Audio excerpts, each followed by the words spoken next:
A Páscoa dos judeus estava próxima e Jesus subiu para Jerusalém. O que é isso? Encontrou os vendedores. O que é isso? 3 denários. O que é isso? 3 denários já viu. 3 denários.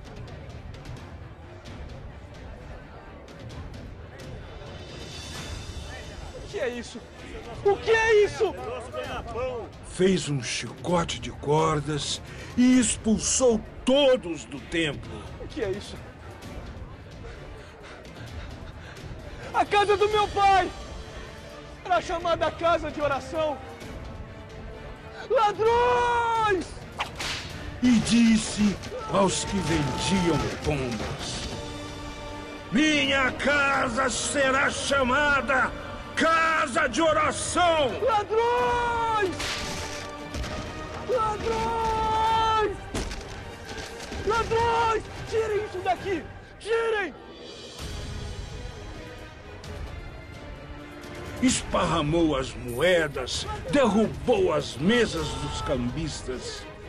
Hipócritas! Hipócritas! Isso aqui é casa de oração! Ladrões!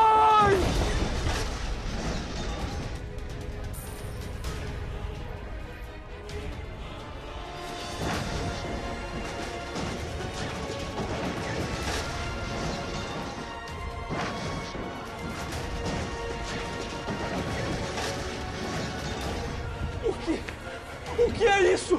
Que sinal nos mostra para agires dessa maneira? Derrubem esse templo e eu o erguerei em 3 dias! A construção deste templo levou 46 anos e tu levantarás em 3 dias. Mas o templo de que Jesus falava era o seu corpo. Quando ele ressuscitou, os discípulos se lembraram do que Jesus tinha dito e acreditaram na Escritura e na palavra de Jesus. Como diz as Escrituras, o zelo com tua casa me consome.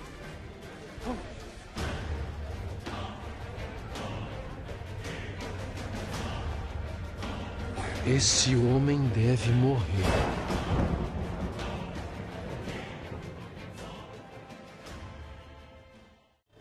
Shalom. É muito estranho o Evangelho de hoje. Habituámos-nos a ver em Jesus alguém muito afável, cheio de ternura e compreensão. E o Evangelho deste domingo apresenta um outro rosto de Jesus. Agressivo, intolerante e até violento. Por que este retrato de Jesus e de onde a sua importância tão grande que o faz ser narrado pelos 4 evangelistas? Olhemos o texto. O ambiente é de festividade da Páscoa. De muitas regiões acorriam a Jerusalém peregrinos desejosos de prestar culto no templo. O templo era, de facto, a referência religiosa, mas também política, social e económica. À volta do templo se faziam as grandes transações comerciais e bancárias. De tudo se vendia ali, especialmente o que se destinava ao culto do templo, bois, ovelhas e cordeiros, mas certamente que outros vendedores acorriam ávidos de se aproveitar da ingenuidade ou da fé dos peregrinos e fazer dinheiro com isso. Uma particularidade: a moeda dos romanos que circulava em todo o Império não podia entrar no templo por ser considerada impura. Para além de conter a esfinge do imperador, a moeda romana ainda ostentava uma inscrição: Divino César Augusto. E isso, segundo a lei mosaica, era equiparado à idolatria. Daí a presença dos cambistas. Sua função era trocar a moeda romana pela moeda cunhada no templo. E o câmbio dava muito dinheiro. O ambiente era de autêntica feira.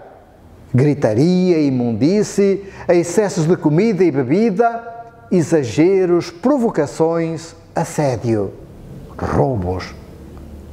A Páscoa era sem dúvida o tempo propício para bons negócios. E tudo isto sob os auspícios da família mais poderosa de Jerusalém, a família de Anás e Caifás. Qualquer pessoa honesta e piedosa se sentiria envergonhada e até indignada vendo o lugar sagrado ser transformado num covil de ladrões.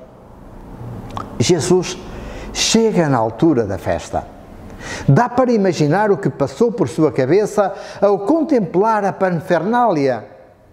Não diz nada, mas a sensação é que a fúria lhe sobe das entranhas, como se ficasse fora de si. Faz um chicote com cordas e começa a derrubar as mesas dos cambistas e a expulsar os vendedores. Nem parece o Jesus que conhecemos. Como pode ser tão violento? Bem, Jesus também é humano, poderíamos dizer. Mas penso que precisamos ir mais fundo. Duas frases são colocadas na boca de Jesus que nos podem fazer entender. Tirai isso daqui, não façais da casa de meu pai uma casa de comércio. Jesus retoma a frase do profeta Zacarias: não haverá nenhum negociante na casa do Senhor do Universo. Com sua atitude, Jesus se coloca como profeta. Com a purificação do templo, Jesus declara que o reino de Deus chegou e que não é mais possível uma religião de conluios, de corrupções, ligada ao económico e ao poder. Percebem-se ventos de mudança. Não vale usar a religião para disfarçar interesses mesquinhos, nem para abafar pecados hediondos. A religião é lugar de perdão, sim, mas terá que ser também lugar de recomeço, de mudança, de conversão interior. Não vale pedir perdão querendo manter costumes antigos. A religião jamais pode acobertar uma vida dupla, nem a injustiça, nem a mentira, nem o roubo, nem a fuga aos impostos ou a lavagem de dinheiro. O que Jesus criticou no Templo de Jerusalém acontece hoje em muitas das nossas igrejas. Tirai isso daqui, diz Jesus para nós hoje. Não se deixem corromper pela ganância, nem pela fraude. Não usem o sagrado para se promoverem, nem o nome de Deus para cometer atrocidades. Jesus assume a condição de profeta. Traz em sua mão a pá de joeirar, diria João Batista. Não veio apenas trazer a salvação à pessoa, ele veio também devolver à religião o seu sentido profundo. E aos que criticam a sua atitude, Jesus responde: destruí este templo e em 3 dias eu o levantarei. É a mensagem central do Evangelho de hoje. Num gesto profético, Jesus anuncia sua morte e ressurreição, porque, como diz o evangelista, ele está falando não do templo de pedra, mas do seu próprio corpo. Mas Jesus vai mais longe. Faz uma recentralização do culto. Em seu corpo morto e ressuscitado se ergue o novo templo. Ele havia dito à samaritana: dias virão em que os verdadeiros adoradores do Pai lhe prestarão culto em espírito e verdade. Ele, Jesus Cristo, é a pedra fundamental do novo templo, que não será mais feito de pedra, mas de pedras vivas, que são todos aqueles que o seguem e que, no dizer de São Paulo, constituem o seu corpo. Deus habitará com eles. Eles serão o seu povo, diz João no livro do Apocalipse. A partir de agora, Jesus será o único e verdadeiro sacerdote, a ponte entre Deus e os homens.